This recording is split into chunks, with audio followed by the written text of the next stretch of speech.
Bonjour à tous, bienvenue dans ce webinaire du programme EVE Transport et Logistique sur le rétrofit. Avant de commencer, comme d'habitude, je vais vous donner quelques petites précisions techniques pour le bon déroulement. Alors, pour tout ceci technique, vous pouvez sélectionner le bouton Aide. Là, vous aurez des réponses à des problèmes techniques. Le support de conférence sera disponible en téléchargement pendant le webinaire via le petit bouton noir. Alors, pardon, là, il y a une petite problématique. Oh, excusez-moi, excusez-nous, c'est un petit aléa du direct. Donc, vous pourrez donc télécharger pendant le webinaire le support de la conférence. Il suffit de cliquer sur le petit bouton avec le nuage et la flèche. Bien entendu, le replay sera envoyé par mail à tous les inscrits. Posez vos questions dans la rubrique questions et pas dans le chat, sinon vous risquez de ne pas avoir votre question posée durant la partie questions. Ensuite, n'hésitez pas non plus à voter pour l'ordre des questions, à poser aux intervenants. Et enfin, pour nous aider à nous améliorer, merci de répondre au sondage à la fin du webinaire, donc pour pouvoir toujours vous apporter des webinaires de qualité.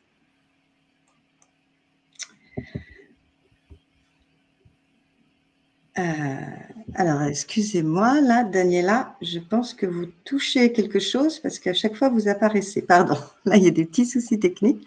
Alors, nous allons voir d'abord, dans une petite introduction, refaire le tour sur la définition du rétrofit, voir rapidement les textes de loi et références.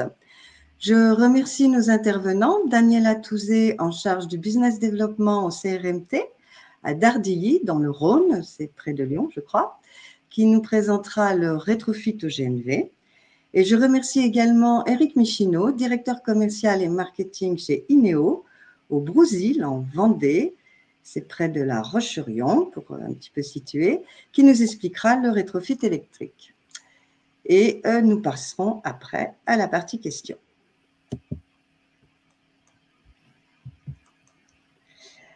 Alors, une définition du rétrofit des véhicules. Donc, le rétrofit, c'est un réaménagement. On le traduit plus couramment par le mot conversion. C'est une pratique qui permet de rénover les véhicules par un ajout, une modification, une restauration de systèmes vieillissants, tout en maintenant l'usage initial du système. Actuellement, on est dans un contexte vraiment d'émergence d'une filière du rétrofit en France. Cela nécessite encore une collaboration indispensable entre le rétrofiteur et le constructeur initial du véhicule, parce que nous sommes encore face à des contraintes techniques qui restent fortes, surtout par rapport au système électrique et électronique pour assurer la sécurité des véhicules. Aujourd'hui, étant toujours dans un contexte d'émergence, on a des coûts de développement et d'homologation élevés, mais lors du déploiement donc, de cette filière, ces coûts et ces homologations donc, devraient être réduits. Aujourd'hui, on vous présentera deux rétrofits, le gasoil conversion gaz et le gasoil conversion en électrique à batterie ou hydrogène.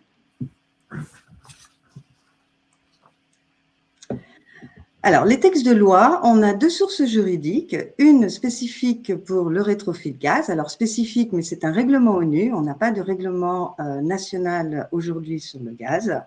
Donc, c'est le règlement ONU numéro 115 qui donne les prescriptions relatives au système de GPL et de GNC. Donc, aujourd'hui, le rétrofit au gaz utilise ce règlement pour pouvoir, donc, techniquement, respecter les conditions techniques d'un rétrofit au gaz. Pour le rétrofit électrique à batterie ou hydrogène, on a depuis le 13 mars 2020 l'arrêté du 13 mars 2020. Cet arrêté permet d'électrifier les véhicules de catégorie M, N et L, donc au sens de l'article du Code de la route que tout le monde connaît. Donc ça correspond aux voitures particulières, aux utilitaires légers, camions, bus et cars, et aussi aux 2 et 3 roues motorisées. Alors cet arrêté, il donne un cadre réglementaire à la transformation des véhicules de plus de 5 ans, à condition qu'ils aient été immatriculés en France et dans une version définitive, et que la première immatriculation ait eu lieu il y a plus de 5 ans. Donc par contre, c'est 3 ans pour les 2 et 3 roues. Alors, grâce à cet arrêté, ça permet de modifier les motorisations en rétrofit électrique sans avoir à demander l'autorisation au constructeur. Concernant les références, je vous recommande une étude ADEME qui nous a permis aussi de construire ce webinaire. Donc, c'est une étude sur le rétrofit. Son titre, c'est « Conditions nécessaires à un rétrofit économe, sûr et bénéfique pour l'environnement ». Donc, vous avez le lien, vous pourrez le télécharger. La synthèse donc, fait 24 pages et est très intéressante. Donc, l'étude porte essentiellement sur les gains environnementaux, le modèle économique d'opération de rétrofit, alors uniquement électrique par contre, pas pour le gaz, sur différents types de véhicules, que ce soit en voyageurs ou en marchandises. On a aussi les véhicules particuliers. Et ce qui est très intéressant, c'est que l'étude compare 3 scénarios de décision après l'exploitation d'un véhicule diesel durant 10 ans. Donc, c'est un rétrofit d'un véhicule diesel de 10 ans d'âge en électrique, donc en fonction de la catégorie du véhicule. Donc, on a le véhicule particulier, le fourgon spécial, le poids lourd de 16-19 tonnes et l'autobus standard de 12 mètres. Alors, pourquoi rétrofiter un véhicule ? Eh bien, ça permet d'encourager et de sensibiliser à la transition énergétique. Ça nous permet de sortir des énergies fossiles. Ça réduit les émissions de polluants pour l'utilisation de carburants alternatifs et ça permet du coup aussi l'accès aux ZFE, aux zones à faible émission. Ça permet de réduire la consommation qui est liée à la fabrication d'un véhicule, puisqu'on rétrofit un véhicule qui a déjà été fabriqué, donc on économise l'énergie consommée en chaîne de production. Donc du coup, plutôt que de jeter, on réutilise et on rénove et on optimise avant de remplacer par du neuf. On peut aussi dire que des véhicules rétrofités Made in France, c'est une nouvelle offre. On aura bien entendu lors du déploiement de cette filière des installateurs de kits de conversion, comme des garagistes. On aura aussi du SAV. Et enfin, donc, le développement sur des véhicules thermiques d'une offre éphémère. Alors, éphémère parce que une fois qu'on n'aura plus de véhicules thermiques, on n'aura plus d'intérêt à faire du rétrofit. Et elle est bien entendu complémentaire à celle d'un véhicule neuf. Et les constructeurs auront donc tout un système de SAV par rapport aux pièces détachées à mettre en place pour ces véhicules rétrofités.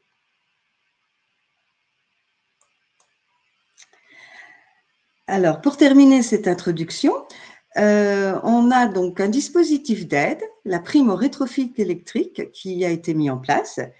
C'est une aide dite prime au rétrofit électrique pour les propriétaires d'un véhicule qui le fait transformer son moteur thermique en moteur électrique. Alors, ça concerne pratiquement toutes les catégories de véhicules. Ça va des voitures particulières aux camionnettes, des véhicules à moteur de 2 ou 3 roues. On a aussi tous les véhicules conçus et construits pour le transport de marchandises, ceux pour le transport de passagers. Et j'ai rajouté le véhicule tracteur d'un petit train routier touristique parce que nous avons un dossier dans le programme EVE d'une entreprise qui a ce genre de moyen de transport. Donc, on peut aussi rétrofiter le véhicule tracteur du petit train. Alors, les critères d'éligibilité du véhicule. Donc, il y a quand même 2 conditions indispensables. Le véhicule doit avoir été acquis depuis au moins 1 an par le bénéficiaire de l'aide et il doit être conservé, qu'il soit acheté ou loué, pour une durée d'au moins 2 ans. Et on a parallèlement le critère d'un kilométrage minimum sur ces 2 ans. C'est de 6 000 km pour un véhicule particulier et ça monte, je crois, jusqu'à 30 000 km pour un véhicule poids lourd. Enfin, le montant de l'aide, il est fixé à 40% du prix d'acquisition dans la limite de 5 000 € pour tous les véhicules utilitaires de moins de 3,5 tonnes, donc c'est fonction de leur classe. On a 40% du prix de transformation dans la limite de 30 000 € pour tous les véhicules de transport en commun de plus de 8 places. Et également 40% pour le transport de marchandises, mais avec une limite un peu plus élevée de 50 000 €.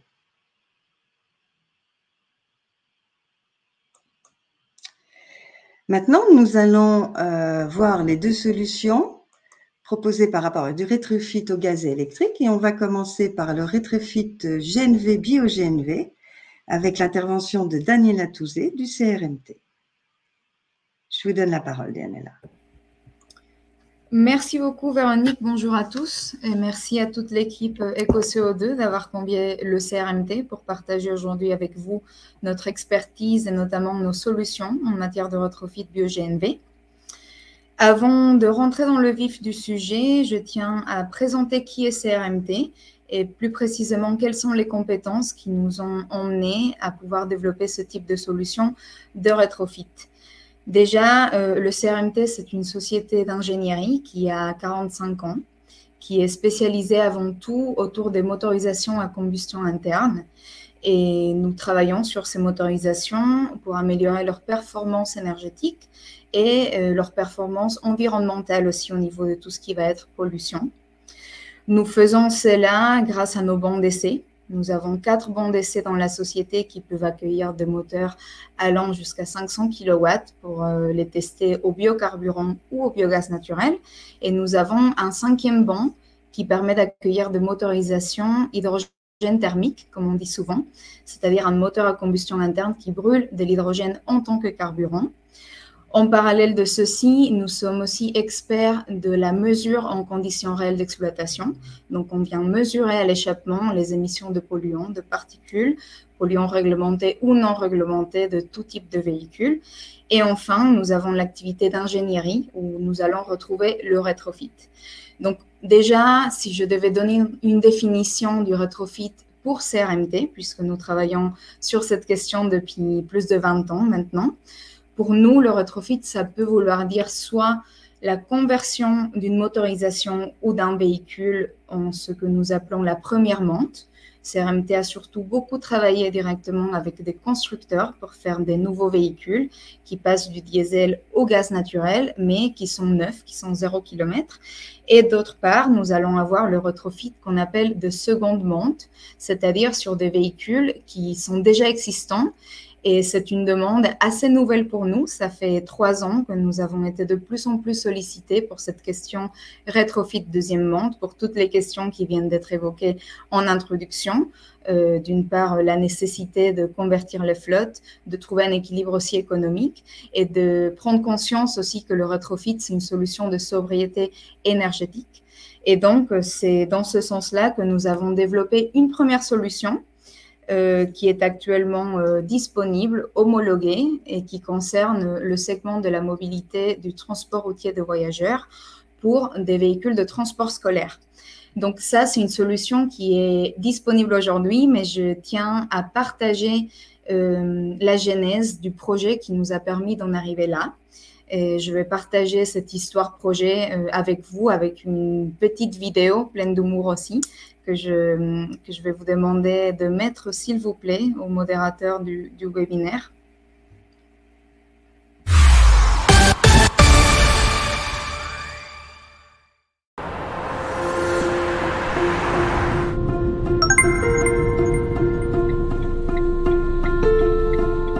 J'arrive dans ZDFE, je peux pas aller plus loin, je suis obligé de vous déposer ici. Ok, je comprends, je vois qu'il y a un car scolaire devant là, je vais essayer de voir s'ils peuvent me dépanner.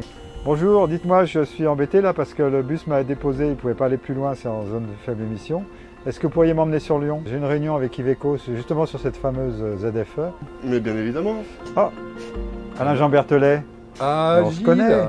Mais bien sûr qu'on se connaît. On s'est vu lorsque tu étais président de Réunir, mais tu es surtout président du groupe Berthelet. Alors écoute, Berthelet aujourd'hui c'est différentes activités de transport de voyageurs situées à Genasse et à Crémieux, donc Nord-Isère et Est de Lyon, et qui s'est beaucoup inquiété de la transition énergétique. Donc là, on va arriver bientôt avec 80% de notre parc qui sera GNV, bio-GNV, sur le site de Genasse. Je pense que tu t'es pas arrêté là sur la transition énergétique. Pour rien de cacher, quand on voit l'impact de l'investissement réalisé avec des véhicules bio-GNV, on se dit quand même que pour des véhicules scolaires, le coût est quand même très important. Tu sais Gilles, un véhicule scolaire, ça fonctionne 175 jours par an. Ça fait 20 000 km par an.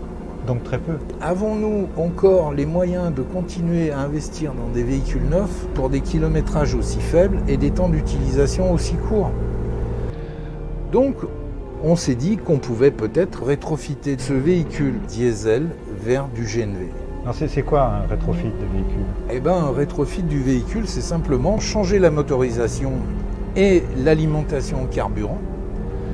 Donc, nous installons un moteur gaz et des bonbonnes de gaz dans un véhicule qui est un ex-véhicule diesel.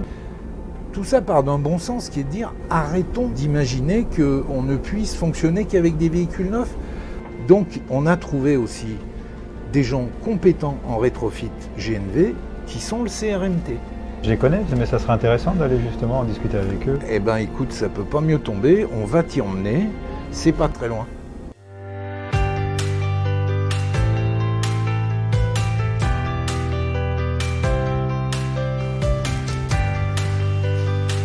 Bonjour Eduardo. Oh Gilles, bonjour. Quelle surprise. J'ai entendu parler d'un projet très intéressant qui te concerne. Je pense qu'il s'agit de ce projet-là. Exactement. Pourrais-tu me présenter ce projet? La conversion de cet autocar a démarré il y a presque 2 ans, suite à une demande d'Alain Jean Berthelet qui souhaitait verdir une partie de sa flotte, surtout pour continuer à rentrer dans les ZFE. Concrètement, quel a été le rôle du CRMT dans ce projet? Donc pour résumer les travaux réalisés, nous avons démonté les moteurs Euro 5 diesel pour ensuite intégrer un moteur neuf Euro 6 GNV. On a utilisé les soutes à bagages qui, dans le cadre du transport scolaire, ne sont pas utilisés, comme emplacement pour intégrer les réservoirs du bio-GNV. Nos équipes, grâce à leur expérience dans les rétrofits, ont pu vraiment travailler de A à Z sur les projets. Est-ce qu'il y a un projet industriel derrière cette compétence du rétrofit chez CRMT? On a déjà prévu de convertir environ 150 véhicules à partir de cette année. Ce premier autocar n'est que le début de notre aventure industrielle. Iveco Bus est associé à ce projet.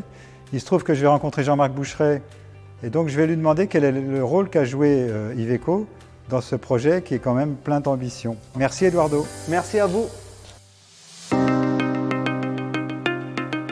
Salut Jean-Marc. Bonjour Gilles. Alors, je viens de faire une formation accélérée sur le rétrofit d'un véhicule diesel vers le GNV, Ah oui. en particulier celui de Transport Berthelet. Alors justement, quel est le rôle que vous jouez dans des cas comme celui-ci? Je dirais que c'est un rôle de conseil pour voir la solidité du dossier technique et des partenaires, la pertinence du business model. Et dans le cas présent, nous avons donc fourni le moteur et son échappement et toute une série de composants spécifiques au GNV pour ce véhicule-là. Merci Jean-Marc. Je t'en prie Gilles.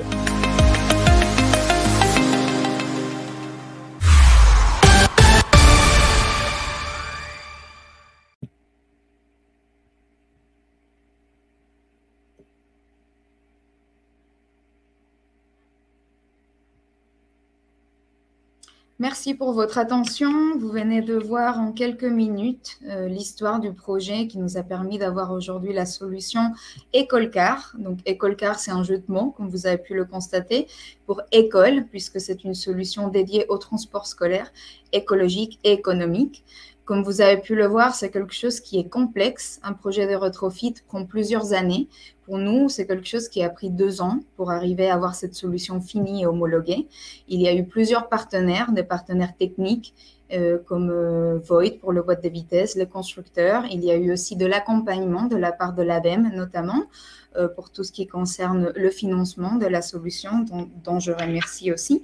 Et aujourd'hui, nous avons pu aboutir à cette solution qui est finalement unique dans son genre. Pour nous, quand on va parler de rétrofit, puisque je vais vous présenter un autre projet à la fin, nous allons partir du cas d'usage tout le temps. Pour nous, c'est vraiment la base de toute réflexion, de bien comprendre quel est le cas d'usage d'un véhicule pour décider ou pas s'il est pertinent de le rétrofiter. Il y a plusieurs critères qui peuvent être économiques, techniques. On va parler de l'autonomie, du besoin d'autonomie, de l'âge, du kilométrage. Mais en fait, avoir ces critères ne suffit pas. Il faut faire une analyse, et notamment c'est ce que nous avons fait dans le cas présent pour les autocars Ecolcar. Il s'agit de véhicules qui sont pas récents. On parle de la norme Euro 5, c'est-à-dire de véhicules construits entre 2009 et 2013, qui ont actuellement environ 12 ans d'âge. Mais en revanche, c'est des véhicules qui roulent très peu. On parle d'environ 20 000 km à l'année. Et donc, c'est ce type d'analyse des différents critères du cas d'usage qui nous ont permis de développer cette solution. De la même manière, pour stocker du gaz naturel comprimé, et c'est la même chose pour l'hydrogène, c'est des carburants qui prennent plus de place que le diesel. On parle de 4 fois plus de volume à isoénergie quand on compare du diesel et du gaz. Et donc, dans le cas présent, on a pu trouver la solution de stocker ces bouteilles dans les compartiments de soute à bagages, puisque dans le cas d'usage de transport scolaire, on ne s'en sert pas tout le temps. Donc, vous voyez que c'est quelque chose qui doit être analysé pour arriver à proposer une solution. Actuellement, la solution que vous voyez à l'écran, c'est quelque chose qui est véritablement sobre d'un point de vue énergétique et quelque part simple aussi de mise en œuvre. La solution ne nous demande pas de refaire toute la chaîne de traction, par exemple, d'un véhicule.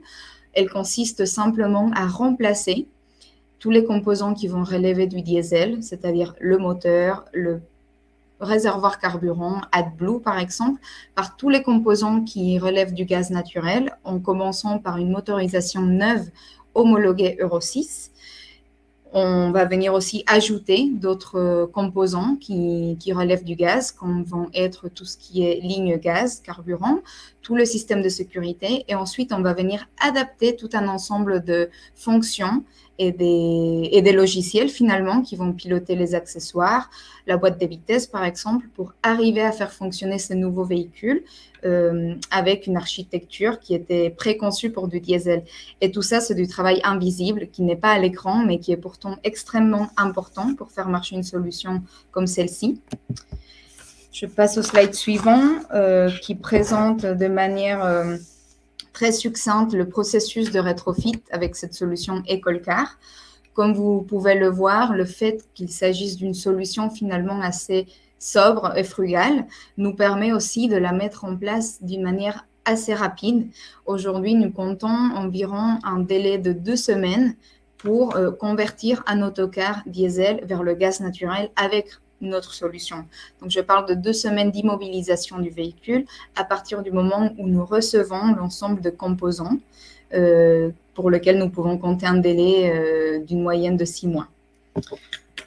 Maintenant, je viens de vous présenter une solution qui est finie, qui est disponible actuellement homologuée, mais nous avons aussi des projets qui sont encore en cours. Donc, le rétrofit biogaz naturel continuera à faire partie sans doute du mix énergétique et des solutions de demain. Le projet que vous avez à l'écran s'appelle Retruckfit. Donc, c'est à nouveau un jeu de mots puisqu'il s'adresse à des camions, des trucks.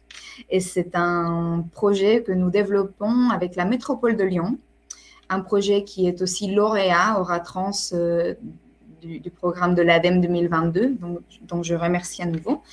Et l'objectif de ce projet, c'est de créer un kit de rétrofit, cette fois-ci pour des camions, qui sont Euro 6 et qui ont la particularité d'avoir des accessoires à très forte valeur ajoutée, des véhicules qui roulent peu et qui ont aussi un dépôt, une station gaz naturel dans leur dépôt.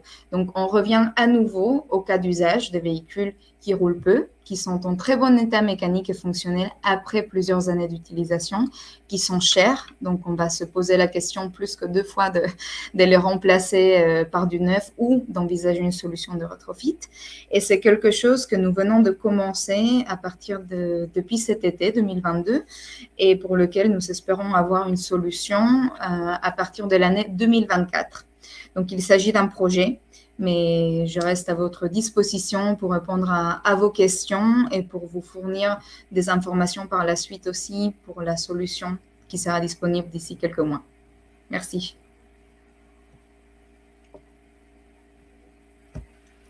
Merci beaucoup, Daniela, pour toutes ces explications. Oui, si vous avez besoin des coordonnées des intervenants, n'hésitez pas à nous contacter, nous vous les transmettrons. Sinon, par Internet, je pense que c'est souvent assez facile. Je vais laisser la parole à Eric Michino, donc, pour nous parler du rétrofit électrique. À vous, Eric.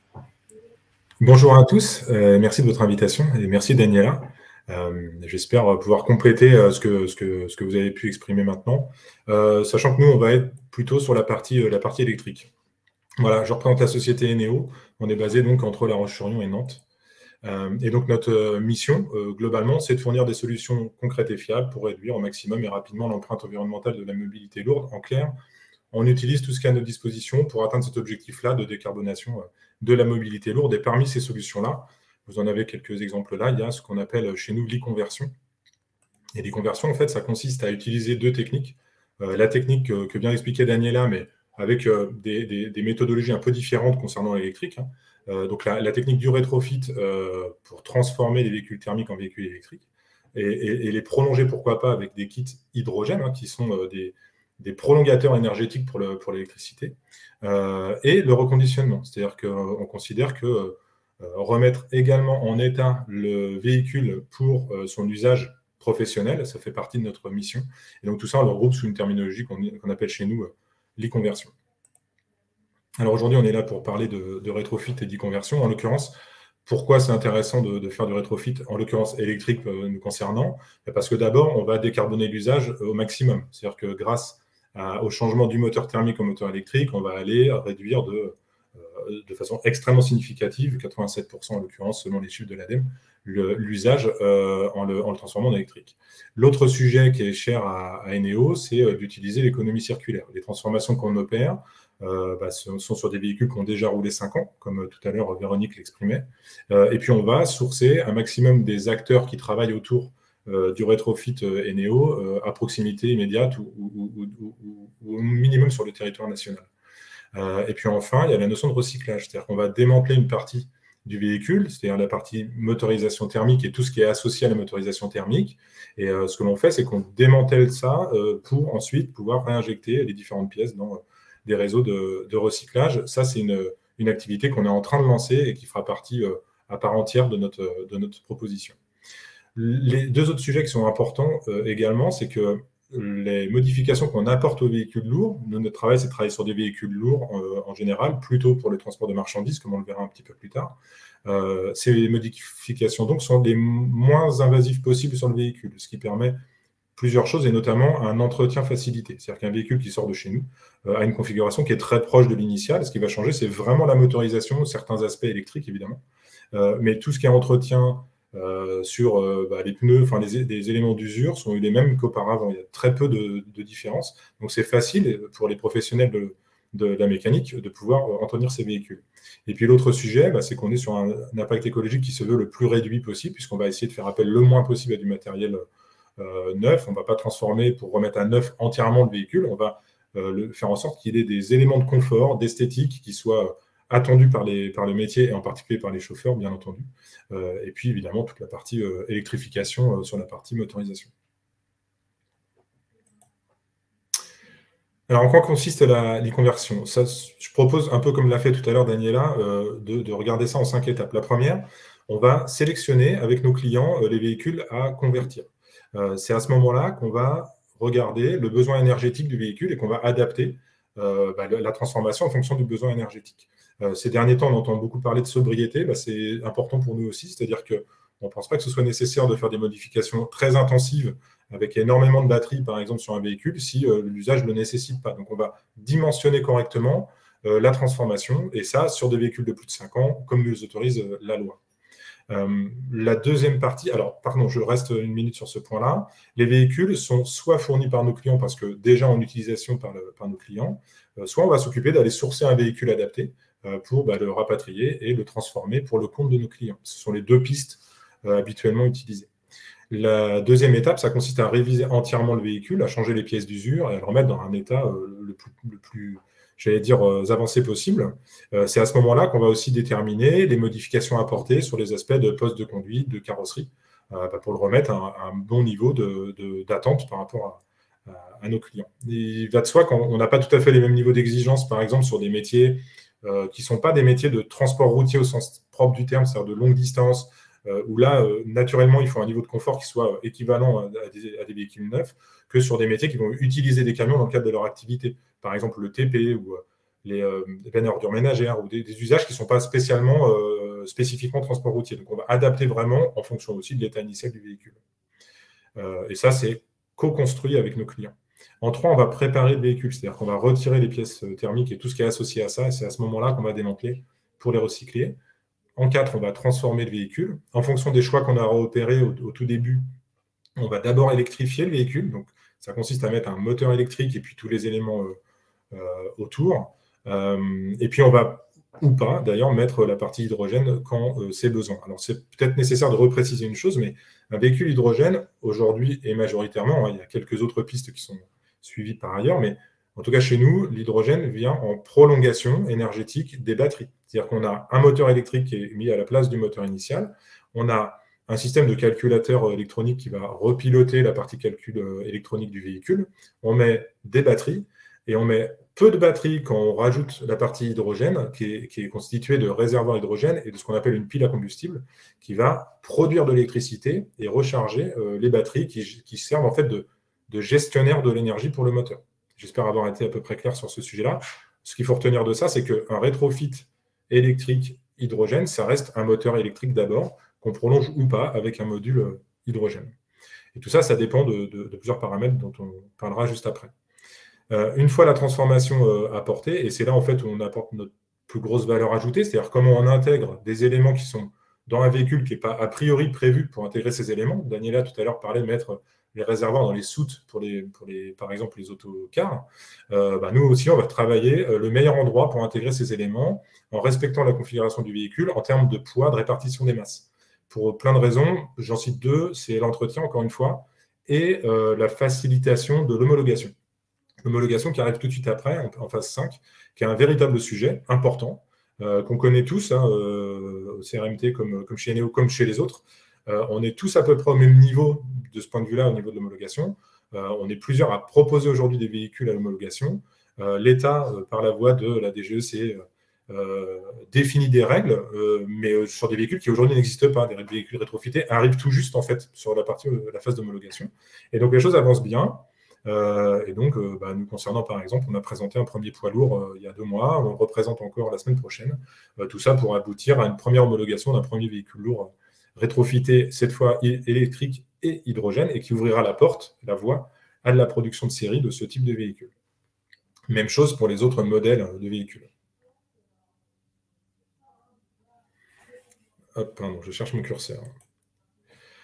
Tout à l'heure, je parlais de l'adaptation du rétrofit aux usages de nos clients. Il y a 2 paramètres à prendre en considération de façon claire. C'est le besoin énergétique. Donc là, ça va être vraiment une question d'usage. Beaucoup de kilomètres ou beaucoup d'intensité d'usage. Quand on parle, par exemple, de véhicules de travaux publics, on va parler pas forcément de kilomètres, plutôt d'heures de travail en fonction du matériel qui va être embarqué sur le véhicule. Ça, c'est la première donnée. Nous, on l'a matérialisé en parlant de besoins médiums ou importants. Et puis, l'autre contrainte, c'est la place disponible sur le véhicule lui-même. Mettre en place un moteur électrique, ça ne prend pas en soi énormément de place. Dès lors qu'on va mettre beaucoup de batteries et puis en plus un kit hydrogène, la notion d'intégration de ces éléments-là dans un véhicule existant devient prépondérant. Et donc, du coup, là, notre analyse va consister à croiser tout ça pour choisir la meilleure technologie. Pour traduire ce qui est écrit ici, BEV, ça signifie batterie. FCEV, c'est l'hydrogène, Battery Fuel Cell, juste pour bien lire les choses. Donc, on vous a mis quelques exemples, mais quand on est sur des autonomies faibles, avec une contrainte de place modérée, on peut tout à fait imaginer en fait simplement de la batterie, puisqu'on a la place de les intégrer, etc. pour les autres types d'usages. Plus on va aller vers des technologies hydrogène avec beaucoup d'énergie, et plus ça va être cher, parce qu'aujourd'hui, la filière hydrogène est en train de se constituer. Ah, mon écran a sauté, voilà. La filière hydrogène est en train de se constituer, donc on travaille avec tous les acteurs de la filière qui eux-mêmes travaillent sur les différentes pièces que l'on utilise au fil de l'eau, et pour l'instant, on est sur des technologies qui sont un peu chères et qui vont être amenées naturellement à décroître rapidement en fonction du lancement des diverses productions. Par ailleurs, je précise ça peut-être à ce moment-là aussi, les pièces que l'on intègre dans nos véhicules sont toutes homologuées individuellement. Ce qui fait que lorsqu'on parle d'homologation globale du véhicule, eh bien, on parle de l'homologation de l'intégration, de notre capacité à intégrer ces pièces homologuées dans un véhicule. On n'est pas sur une homologation d'un véhicule complet, comme le nécessiterait un véhicule neuf.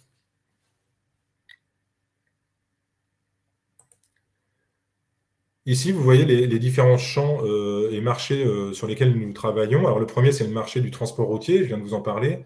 On est en cours de transformation de plusieurs types de véhicules pour pouvoir avoir une gamme à proposer à nos clients. Je vais vous en reparler. La partie travaux publics, agriculture, qui est importante aussi chez nous, avec le véhicule que vous voyez là dans la petite bulle, qui est un tracteur agricole qu'on a transformé en électrique avec un prolongateur hydrogène et qui sert en fait sur sur des chantiers de travaux publics. C'est une première.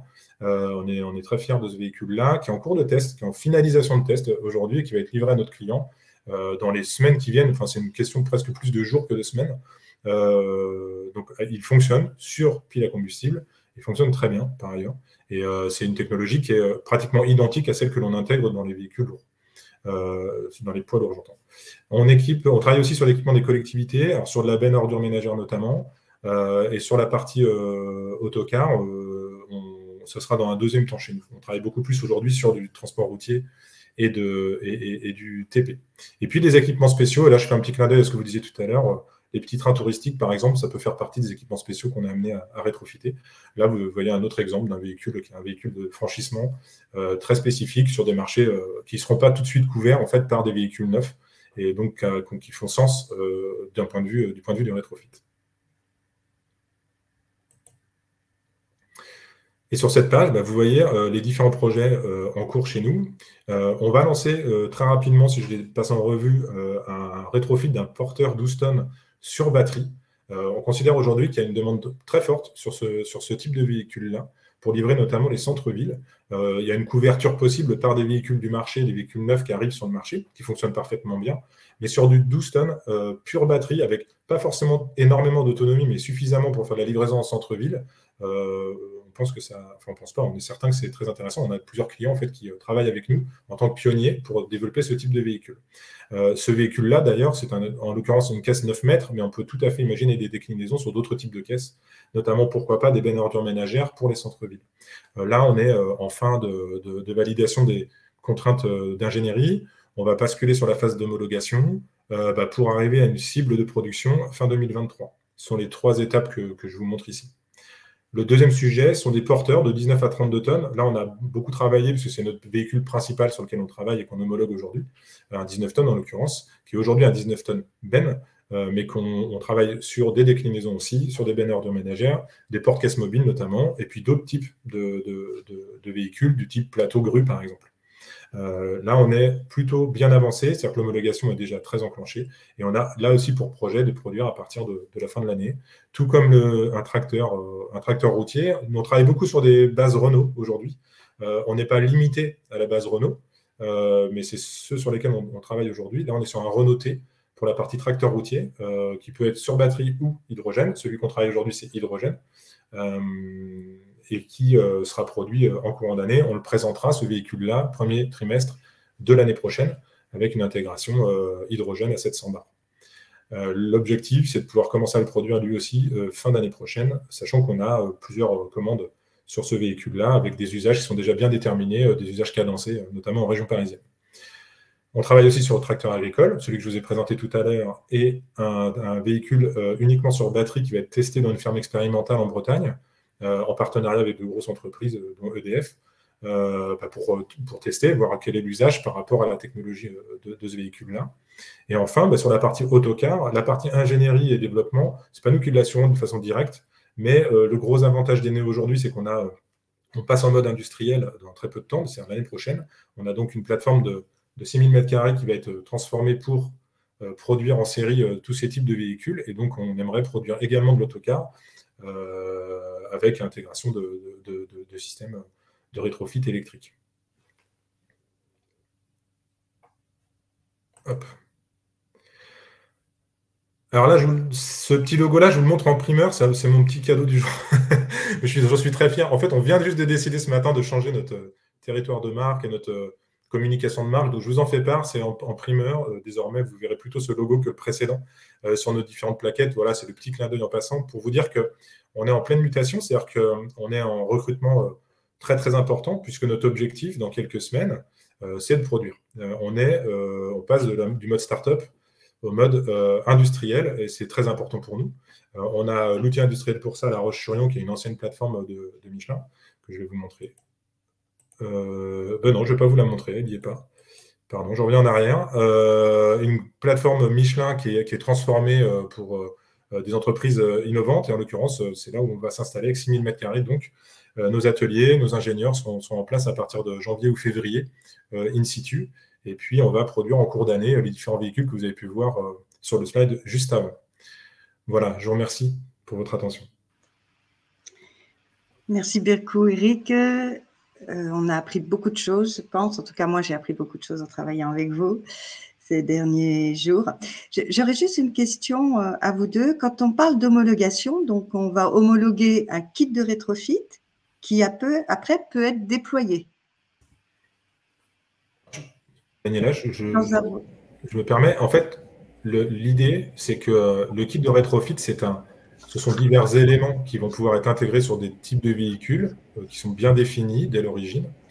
Et donc, le véhicule lui-même va être homologué, autorisé à circuler. Et les véhicules de la même série, sur la base du code d'identification du véhicule, vont pouvoir être transformés à leur tour. Simplement, lorsqu'on fait une homologation d'un véhicule, on fait aussi l'homologation de notre capacité de reproduire cette transformation sur les mêmes types de véhicules.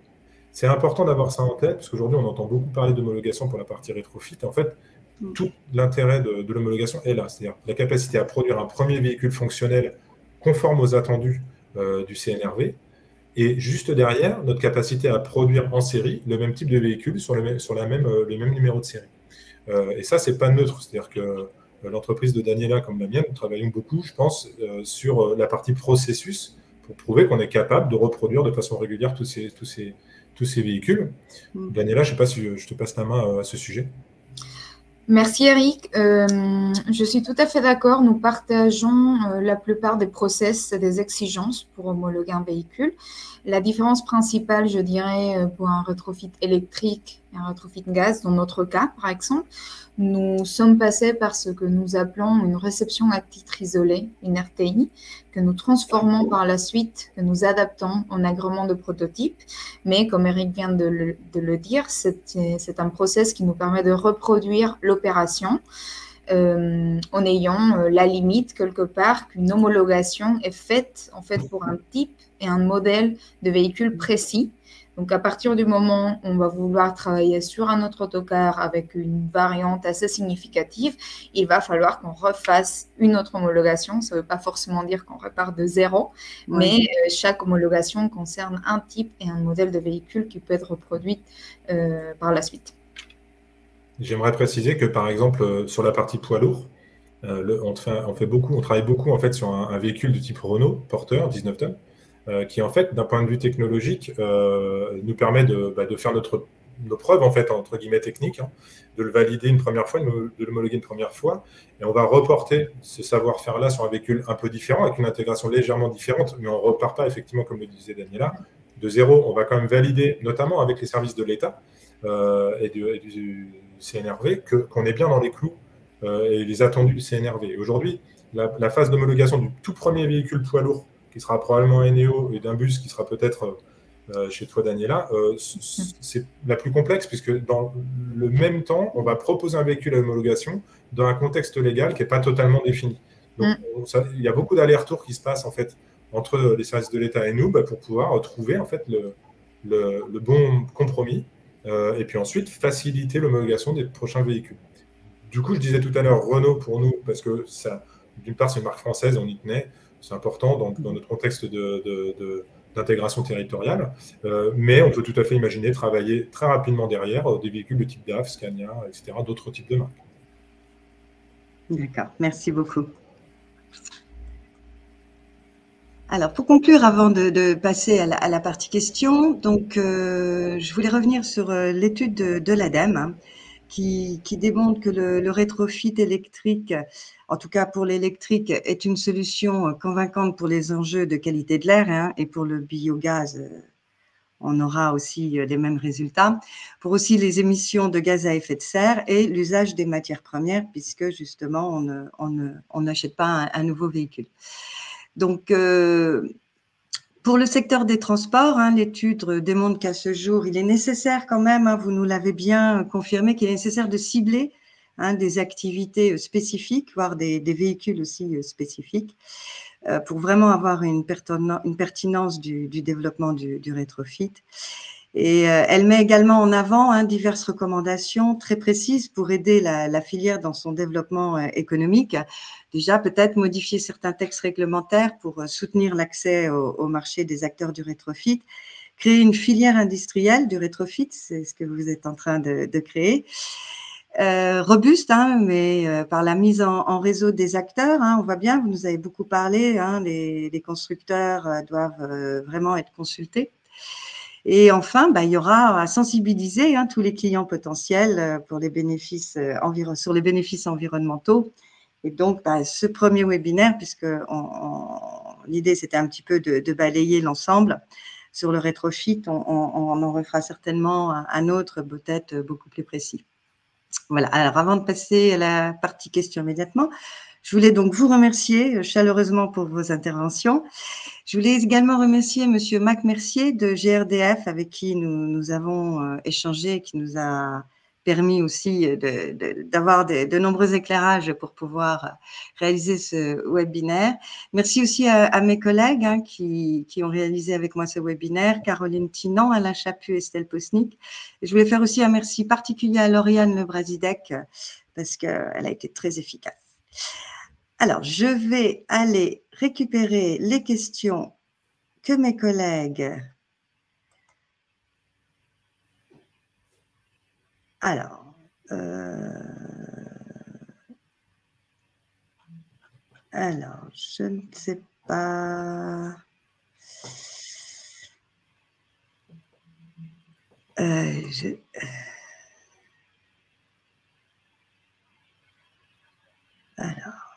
Alors, la question qui a 4 points. Quel est l'ordre du coût du rétrofit électrique? Ah, c'est une bonne question. Je ne savais pas que ça intéressait les gens. Alors, juste, je me permets, je l'ai dit, dans l'étude de l'ADEME, on a 3 scénarios qui sont très intéressants, qui comparent la poursuite d'un véhicule diesel, le renouvellement par un véhicule neuf électrique et le rétrofit électrique. Voilà, c'est juste pour aussi les gens qui sont présents, ils peuvent aller voir aussi ces résultats. Je vous laisse la parole, pardon. Sur la partie électrique, alors d'abord, il faut bien préciser les choses. On est dans une phase aujourd'hui où les clients qui travaillent avec nous sont des clients plutôt pionniers, comme on l'a vu tout à l'heure avec Berthollet, par exemple, qui ont envie de participer activement à l'émergence de la filière. Et donc, sur les premiers véhicules, il y a des frais d'ingénierie, des frais de développement, etc., qui correspondent globalement à la mise en circulation du premier, deuxième, troisième de série qui vont nous servir de testeurs. Et donc là, on est sur des prix qui ne sont pas des prix de production. Donc, les prix que je vais vous donner là, qui sont des ordres d'idées aujourd'hui, qui méritent d'être affinés pour tout un tas de raisons, et notamment, par exemple, la demande de nos clients en termes de restitution du véhicule sur les aspects de confort, etc., par exemple, ou alors l'état initial du véhicule, tout simplement. C'est vraiment un ordre d'idée, et c'est sur une base de production régulière, donc in fine. Par exemple, tout à l'heure, je vous parlais d'un 12 tonnes batterie. L'idée, notre objectif, c'est de proposer un 12 tonnes batterie à 250 000 euros. En production régulière, et donc ça, à échéance 1 an et demi, 2 ans, on va commencer à produire un peu au-dessus de ces prix-là, mais assez rapidement, on va atteindre ce niveau de prix. Sur la partie porteur, tel que vous le voyez tout à l'heure, et là je parle à chaque fois sans modification de la carrosserie, parce qu'en fonction évidemment des équipements, de la carrosserie, du décarrossage, recarrossage, ça peut varier. Moi je vous parle d'un véhicule livré châssis nu, on est sur des véhicules qui vont être aux alentours dans un premier temps 350 000 euros. Ça peut être en dessous, ça dépend du niveau d'équipement et du niveau d'attente énergétique. Et là, je parle d'un véhicule hydrogène. Et puis, par exemple, sur un Renault T en production régulière, on cible d'avoir des véhicules en sortie autour des 400 000 à 450 000 euros en fonction de l'état du véhicule initial. C'est les prix cibles qu'on se fixe à échéance 2-3 ans, avec un ramp-up, enfin un ramp-down à partir de la production des premiers véhicules. D'accord, merci. Et une autre question là, sur l'homologation. Dans quel cas l'homologation est-elle requise? Donc, je pense par rapport à… Alors, Daniela, je crois que vous étiez déjà en train de répondre. Donc, c'est du moment qu'on modifie tout… J'allais répondre, oui, justement, sur le chat, mais je me suis arrêtée. Je voulais simplement dire qu'une homologation, en fait, une RTI, c'est quelque chose qui est assez courant, finalement, dans le secteur automobile. À partir du moment où on change quelque chose au véhicule, il faut faire une RTI, il faut faire une homologation d'un sous-système ou d'une partie qu'on va venir changer. Dans notre cas, À partir du moment où on va vouloir changer l'énergie, c'est obligatoire de re-homologuer la solution, puisque nous créons un nouveau véhicule qui utilise une énergie différente, qui a potentiellement une norme, une meilleure norme, une norme différente. Il faut refaire une carte grise, il faut lui redonner une plaque d'immatriculation. Donc, à partir du moment où on parle rétrofit, il faut commencer à parler homologation aussi, ça fait partie de la chose, sauf si on veut s'arrêter au stade prototype. C'est des choses que nous faisons au CRMT, par exemple. On travaille en ce moment pour l'Union européenne sur le retrofit d'un tracteur agricole. Et l'idée, dans ce cas-là, c'est de tester à la ferme, une ferme en Allemagne, les bienfaits d'une consommation locale de biocarburant. Donc, c'est un gaz qui est produit à partir des déchets, qui est épuré sur place, qui n'est pas connecté au réseau.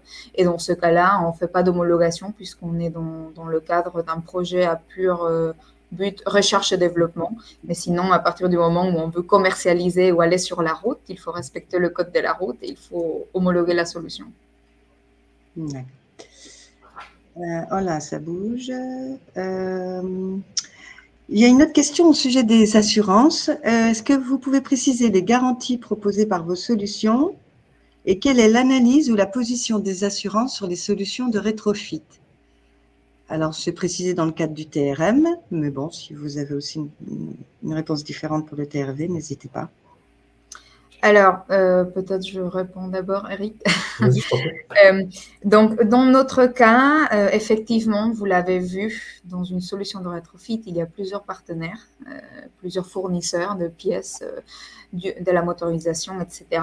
Mais CRMT reste l'interlocuteur privilégié pour faire ce rétrofit. La solution est garantie 24 mois par nous. La solution du rétrofit.